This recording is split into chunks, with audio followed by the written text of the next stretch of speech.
On a cold morning in 1855, smoke rises from a small foundry in South Bend, Indiana. For most men, it's just another day of heat, noise, and iron. But not for James Oliver. He's a Scottish immigrant, a furnace worker, and a man quietly obsessed with a problem no one else could solve. Across the Midwest, farmers are stuck. Their plows choke in thick prairie clay.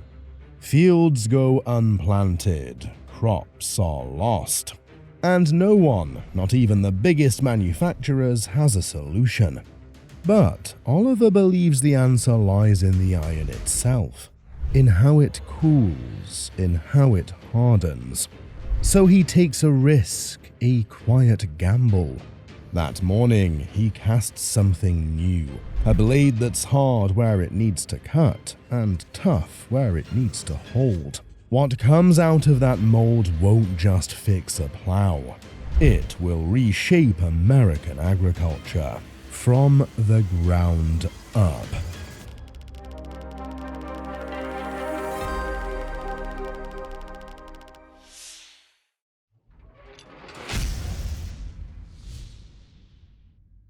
James Oliver arrived in America at 12 years old, fleeing poverty in Scotland with his family. By 1850, he'd worked every job he could find, digging ditches, laboring in lumber mills, and most importantly, learning how metal behaved under extreme heat at the South Bend blast furnace. While other workers saw just another day's labor, Oliver was studying the science of iron and steel. You're standing in a Midwest field in 1850. The soil is dark and rich, perfect for growing crops. But there's a problem. Your wooden plow keeps getting clogged with sticky clay. Every 10 feet, you have to stop, scrape off the mud, start again. This wasn't just annoying, it was devastating. Farmers lost whole seasons to this sticky soil problem. The clay-rich prairie earth would grab onto wooden plows like glue. Cast iron plows weren't much better. They'd break against rocks or wear out fast. The frontier expansion was grinding to a halt because nobody could figure out how to plow efficiently. Oliver understood something most people missed. He'd watched farmers curse their plows. He'd seen the frustration firsthand during his early labor jobs. Where others saw an unsolvable problem, he recognized an engineering challenge waiting to be solved. The man had a foundry worker's hands and an inventor's mind. That's a dangerous combination. By 1855, Oliver made a bet that would change everything. He took his modest savings and bought a quarter share in a tiny South Bend foundry. This wasn't much money, even back then. James saw the equipment as more than a purchase. It was a chance to solve a problem that had stumped everyone else. Here's what made the plow problem so tricky. Farmers needed something that would slice through soil without getting clogged. The plow had to be hard enough to resist wear, but tough enough not to shatter against rocks. It needed to shed soil like water off a duck's back. Oh, and it had to be affordable for struggling farmers. Wooden plows failed because soil stuck to them like paste. Cast iron plows were harder, but they wore out quickly and broke easily. The scouring problem was the worst part. When soil builds up on the plow surface, it stops cutting efficiently. Farmers would spend more time cleaning their plows than actually plowing. Oliver started experimenting with something called chilling. Other foundry workers knew about this process, but they couldn't control it properly. The idea was simple: cool molten iron super fast to make it harder.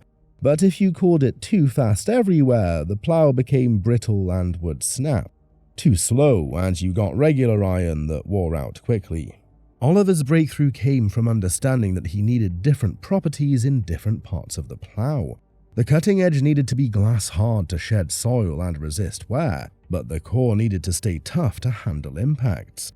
He placed iron chills in sand molds so the cutting edge hardened instantly while the core stayed tough, creating a self-scouring, fracture-resistant plow. The result was pure metallurgical magic. The hard surface was so smooth that soil couldn't stick to it. The plow would actually clean itself as it moved through the field. Farmers called it self-scouring. The wear resistance was incredible. These plows lasted years instead of months. On June 30th, 1857, Oliver received his patent for an improvement in chilling plowshares. This wasn't just another patent, it was the birth certificate of modern farming. Oliver partnered with a man named Little to start production. From just 50 prototypes to 1,500 units by 1871, Oliver's design proved itself. But word spread fast. Farmers started traveling hundreds of miles to county fairs just to see these miraculous plows work. The Indiana plow and model number 40 became legendary. Oliver had cracked the code that nobody else could figure out. His chilled plow wasn't just solving the sticky soil problem, it was setting the stage for something much bigger. If you're enjoying stories like this, about the inventions that built the modern world, consider liking the video and subscribing to the channel. It helps more people discover these forgotten chapters of industrial history.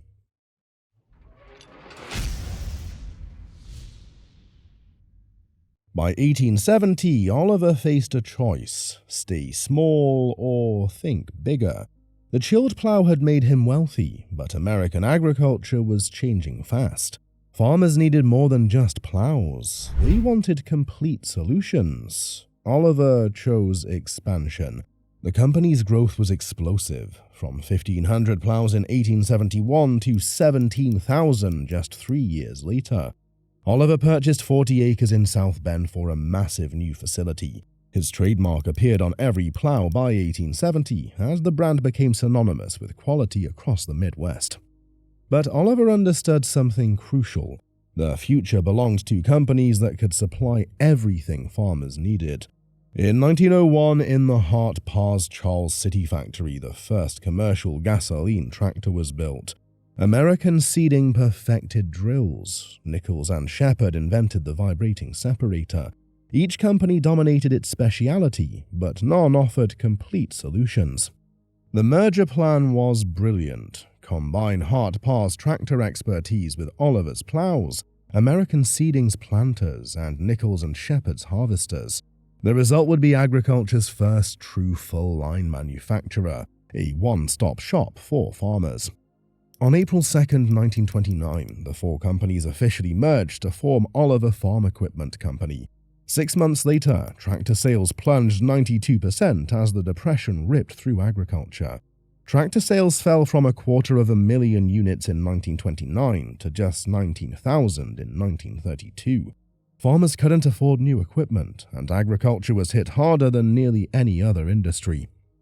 The logistical challenges were staggering. 4 companies meant 4 corporate cultures and 4 manufacturing hubs across Charles City, South Bend, Battle Creek, and Springfield.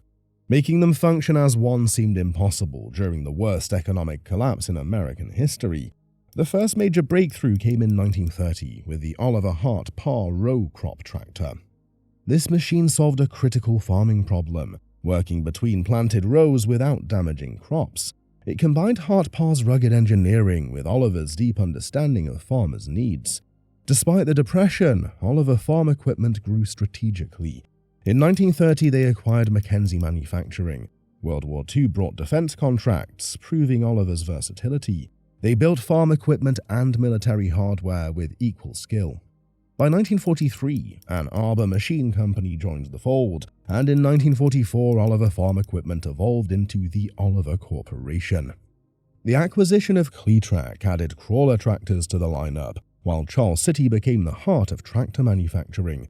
This empire emerged from the Depression stronger than ever, establishing the full-line industrial model that defined modern agriculture. Oliver's merger was more than a business deal. Before, farmers bought equipment piecemeal from different companies.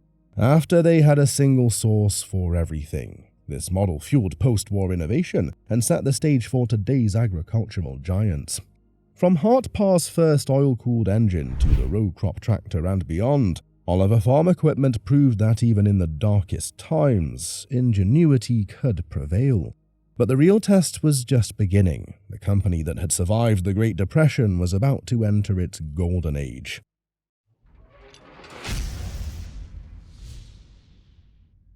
In 1944, Oliver reached heights that seemed impossible just decades earlier. On October 3, 1944, stockholders approved a complete transformation. Oliver Farm Equipment Company officially became the Oliver Corporation. Corporate offices moved to Chicago while manufacturing stayed in the heartland. This wasn't just paperwork. Oliver was declaring itself an industrial powerhouse, not just a farm equipment maker. The rebranding brought a striking new 3-color shield logo that appeared on every Oliver machine for the next 6 years. This shield became more than decoration. It unified all the companies that had merged under the Oliver name, creating instant brand recognition across America's farmlands.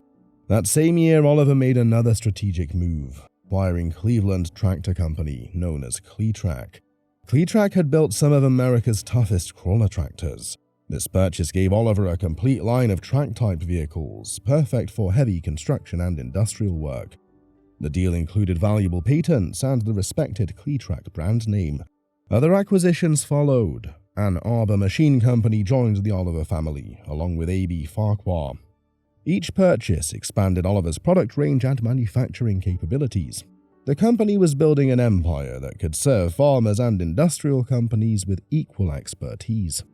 The heart of this empire remained Charles City, Iowa, where Hart Parr had started building tractors back in 1901.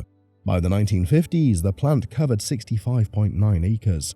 Buildings sprawled across 690,855 square feet, with an additional 16,811 square feet of office space. 10 miles of railroad tracks snaked through and around the facility, making it easy to ship raw materials in and finish tractors out. This massive operation produced over 20,000 tractors annually during Oliver's peak years. The foundry alone melted 66 million pounds of metal every year for castings. Workers used 20 million pounds of sheet metal and bar stock to stamp and form tractor parts. This was industrial manufacturing at its finest. The crown jewel of this era was the Fleet Line series, launched in 1948. Models 66, 77, and 88 featured something revolutionary: fully enclosed engine compartments with streamlined styling. These tractors looked like nothing else in the field. The enclosed engine stayed cleaner, ran cooler, and required less maintenance. In 1950, Oliver hit its absolute peak, manufacturing 21,986 tractors. The company had never built so many machines in a single year. Everything seemed perfect. The Korean War was driving demand for agricultural products. Farmers were buying new equipment. Oliver's factories were running at full capacity. But the American farm landscape was changing rapidly. In 1935, there had been 6.8 million farm operations across the country. By 1964, that number had shrunk to just 3 million. Oliver had lost approximately 4 million potential customers. Smaller farms were consolidating into larger operations, and many farmers were leaving agriculture entirely. This shrinking customer base created fierce competition among manufacturers. Oliver found itself fighting against giants like John Deere and International Harvester. While Oliver made excellent machines, they lacked the financial resources to compete with these industry leaders in research, development, and marketing. The Fleetline series had revolutionized tractor design with its enclosed engines and streamlined styling. Oliver's engineering excellence had earned fierce loyalty among farmers. The years from 1944 to 1960 represented Oliver's absolute peak, when American ingenuity and manufacturing prowess created machines that defined modern farming. But by 1960, the writing was on the wall. The independent Oliver Corporation that had survived the Depression and thrived in the post-war boom was about to face its greatest challenge yet.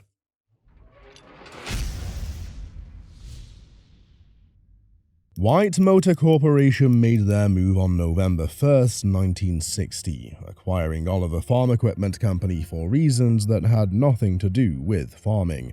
These truck manufacturers from Cleveland, Ohio saw Oliver's established product lines, dealer network, and manufacturing capabilities as their entry point into agricultural markets. But White had bigger plans than just running one farm equipment company. The buying spree began almost immediately. In 1962, White acquired Cockshut Farm Equipment of Canada, making it a subsidiary of Oliver while keeping the Cockshut name alive. Then came the big one, Minneapolis Moline in 1963. White was building an agricultural equipment empire, consolidating manufacturing and distribution to dominate the market. Initially, this strategy seemed brilliant. White had financial resources that Oliver lacked as an independent company. Engineers could now combine the best technologies from different brands. Oliver transmissions paired with Minneapolis Moline engines created hybrid machines that performed better than anything the individual companies could build alone. White didn't set out to save these historic brands. He set out to erase them and build something entirely his own.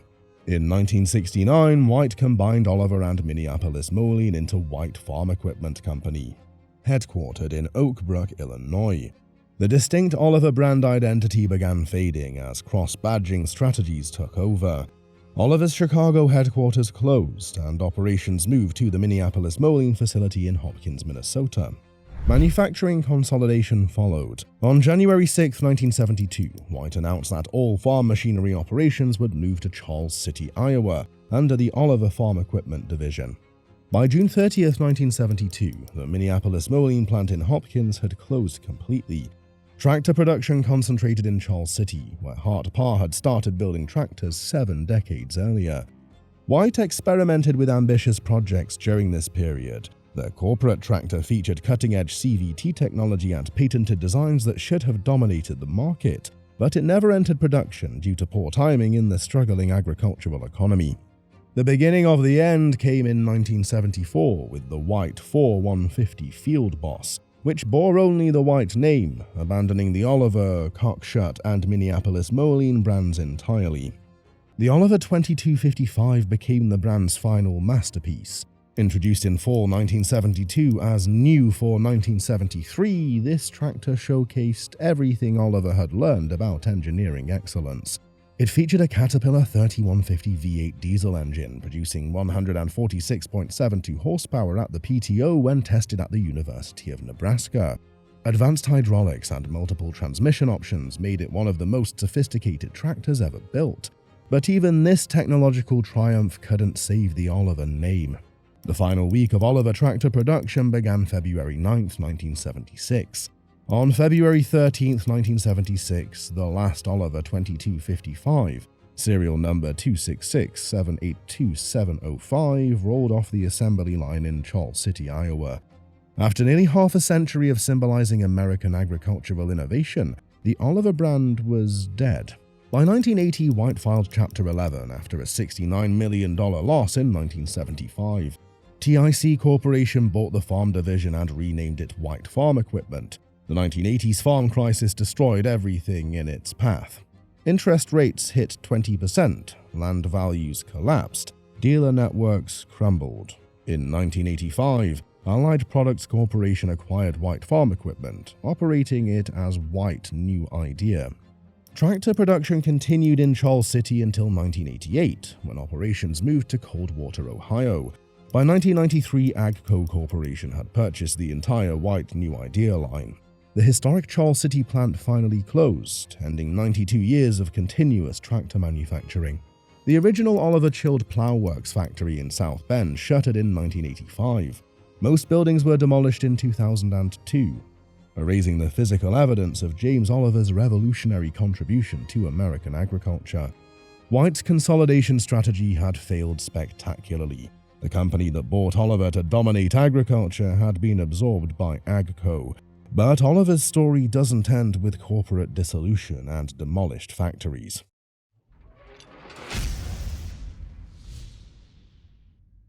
Today, Oliver's legacy lives on in ways that would amaze James Oliver himself. Picture yourself walking through a farm show today. You see rows of massive computerized tractors worth more than most houses. But then something catches your eye in the vintage display area. A restored Oliver tractor sits gleaming in green paint, its chrome details reflecting the sun. Farmers stop to stare. Kids climb up for photos. This isn't just a relic gathering dust. This is a piece of the American dream that refuses to die. The numbers tell an incredible story. According to a Senate report, James Oliver's chilled plow invention in 1857 saved American farmers an estimated $45 million in labor costs in just 1 year during the early 1900s. That single innovation reduced corn production time from 135 man-hours per 100 bushels in 1910 to just 23 man-hours by 1960. The 1929 merger that created Oliver Farm Equipment Company brought together 4 industry pioneers under one roof, establishing the first true full-line manufacturer in American agriculture. Hart-Parr contributed tractor technology that literally coined the term tractor in 1907. American Seeding Machine added precision planting equipment. Nichols and Shepard brought harvesting expertise. Together, they created something bigger than their individual parts. Oliver's diesel tractor breakthroughs in the 1940s set industry standards that lasted decades. The 1954 Super 99 GM featured a supercharged General Motors diesel that produced 71.5 horsepower at the belt when most tractors barely reached 60. The company pioneered rubber tire technology in the 1930s, moving the entire industry away from steel wheels. Their enclosed engine designs influenced tractor styling for generations. But Oliver's legacy isn't confined to history books. It thrives in the passion of collectors and preservationists who refuse to let this story fade away. The Hart-Parr Oliver Collectors Association has grown to nearly 4,500 members across 22 chapters in the United States and Canada. These aren't casual hobbyists. They're dedicated preservationists who restore machines to working condition, maintain extensive archives, and pass knowledge to new generations. The association publishes Hart-Parr Oliver Collector magazine 6 times annually, connecting enthusiasts worldwide with technical articles, restoration tips, and historical insights. Their annual summer show rotates locations, drawing hundreds of participants who travel thousands of miles to celebrate Oliver heritage. Regional chapters host spring picnics, summer shows, and fall banquets. The Central States Hart-Parr Oliver Collectors Association maintains over 140 members, with annual dues of just $10, making participation accessible to anyone with Oliver passion. What makes certain Oliver models so special? The Oliver 995 Lugmatic stands as the holy grail among collectors due to its extremely limited production and unique features. One-off prototypes like the Oliver 8160 with its custom 5.9 Cummins engine command legendary status. These machines represent the intersection of mechanical innovation and scarcity that drives collector devotion. The Floyd County Museum in Charles City, Iowa preserves the heart of Oliver's tractor manufacturing history, housing numerous Hart-Parr, Oliver, and White tractors alongside archives of restoration documentation. The History Museum in South Bend, Indiana preserves James Oliver's original story, documenting his journey from a small foundry investment to becoming plow makers for the world. Collectors don't just display these tractors, they rebuild them to working condition, participating in field demonstrations and pulling competitions. This hands-on approach has created extensive technical knowledge sharing within the community. Experienced restorers mentor newcomers through online forums and regional meetings. The Iowa State Fair's annual FFA Restoration Competition has featured Grand Champion Oliver restorations, highlighting young people carrying the tradition forward. Oliver's engineering innovations live on in modern AGCO equipment, though the name disappeared decades ago.